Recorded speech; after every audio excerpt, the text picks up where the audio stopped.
Hey, what's up there? This is Cody the Coin Raptor, and in today's video, I want to go ahead and talk about what's going on with Bitcoin and if we can kind of expect that this is going to be the end of the current Bitcoin rally.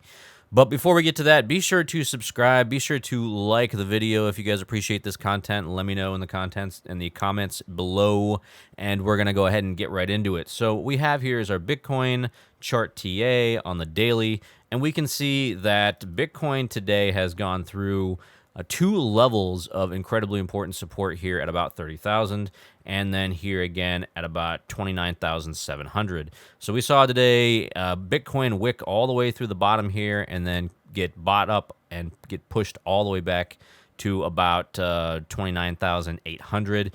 Today's movement for Bitcoin was about 1% in total, but it did move down a bit farther. Now you can see Bitcoin coming down to this level here where we found support at 29,600. And this right here, this area has not really been tested since back here on the 30th of June.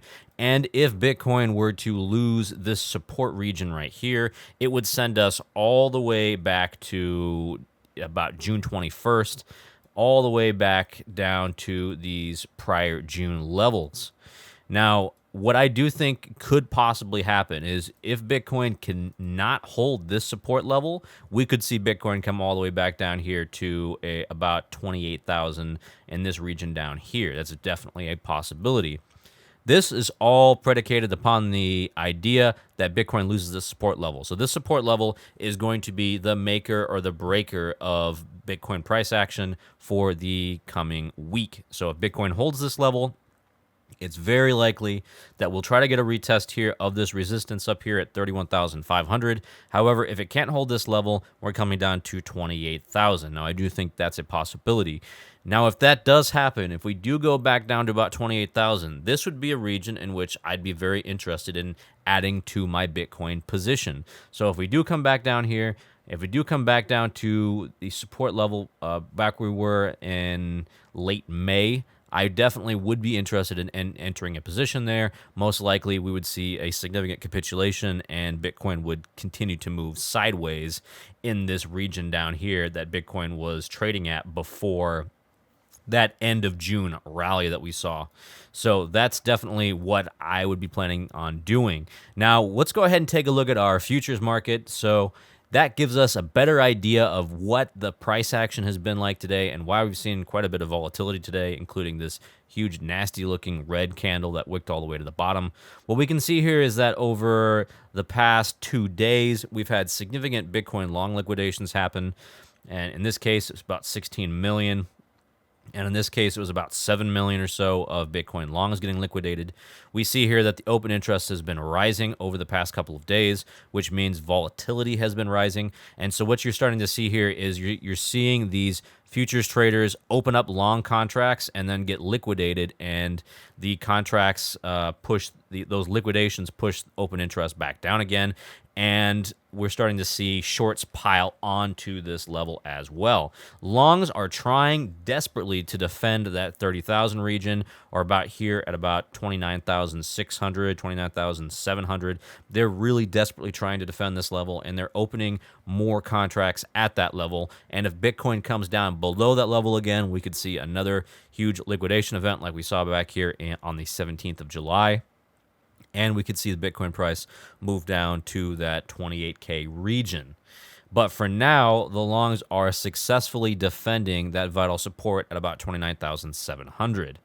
Now, I want to also go ahead and talk about the miners reserve as well when it comes to Bitcoin, because usually when we see sellers sell Bitcoin, a lot of the time it can be traced back to miners. We have the miners reserve here on CryptoQuant, and what we're seeing is over the last month, miners haven't really been selling. In fact, they have been holding the coins that they currently have and even adding to their positions. So we saw a bottoming out here of about June 19th. And so basically for the last month, we've seen the positions increase over that time without any significant selling. This is a good sign for Bitcoin. in the short term, because if the miners aren't selling, there's much less selling pressure on the Bitcoin price as a whole, and we definitely need the miners to hold their current position in order for Bitcoin to make another run back up to 31,500.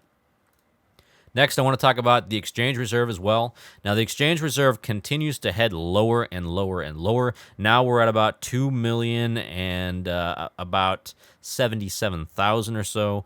And we were all the way up here to about 2,080,000, and now we've seen about 10,000 or so Bitcoin leave the exchange over the past week. And this shows that there is still strong demand for Bitcoin.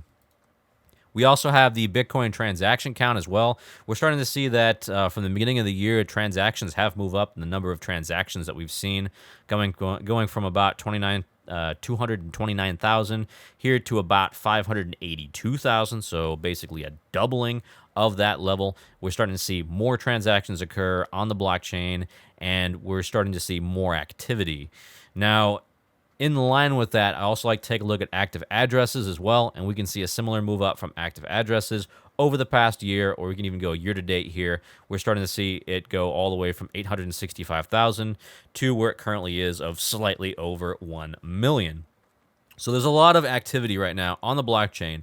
There's a lot of demand for Bitcoin. I showed you guys active addresses, and we went through the transaction count as well.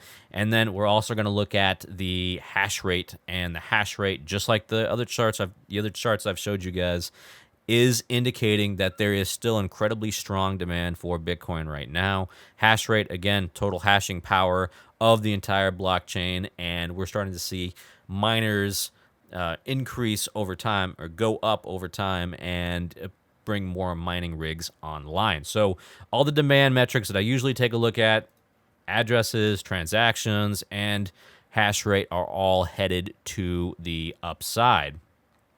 I also want to go ahead and talk about Nansen's portfolio manager as well. So Nansen portfolio has a list of entities or exchanges.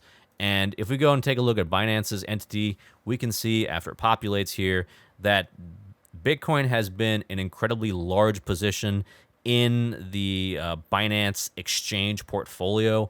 We're seeing here that it makes up 27% of that portfolio, with about another 27% being stablecoins and about 10% being ETH. Now, I think, again, this is very bullish for Bitcoin, because we're starting to see over time that they're actually increasing their Bitcoin allotment and not decreasing it. And then we can also take a look at addresses with 1 Bitcoin, or at least 1 Bitcoin, and that's actually up to about 1,009,000. So we crossed the million mark not too long ago, but there are over 1 million addresses that have at least 1 Bitcoin, and hopefully you are one of those people.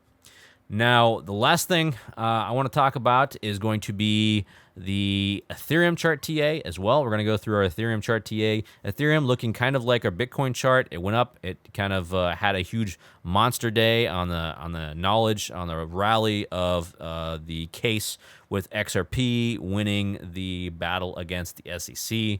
And we've seen it come all the way back down since then. It's come down to a level here of about 1878, bounced off that level, and now it's at about 1900. We have strong support here at about 1850. This is where I would expect to see support for Ethereum, and then below that level, you're looking at about 1825. Now, again, Ethereum is going to follow Bitcoin. So if Bitcoin dumps, Ethereum is going to dump with it, and we're going to wind up seeing it retest these support levels that I've just mentioned. Now, there is some huge events going on this week, and the first one I want to talk about is the reporting of Tesla. Now, Tesla is going to be reporting earnings tomorrow, July 19th. This here could actually wind up moving the Bitcoin price and crypto prices, because Tesla is one of the largest holders of Bitcoin, publicly owned companies. And any knowledge, any news whatsoever in their press release about them selling Bitcoin or buying Bitcoin could definitely spark a rally. So look out for this tomorrow. We're going to see some volatility. Next, if we take a look at our economic calendar, not much else going on for the rest of the week. We have housing starts and building permits for tomorrow, and then we also have initial jobless claims on Thursday as well. That's going to be important, and the U.S. leading economic indicators. Other than that, that kind of covers all the important events for the week. So let me know what you guys think about Bitcoin and the current chart TA. Do you guys think that we're going to wind up coming under those vital support levels? And if so, are you guys interested in buying Bitcoin under those levels like I am? Let me know in the comments below. That's all I've got for you guys today, and I hope to catch you in the next video.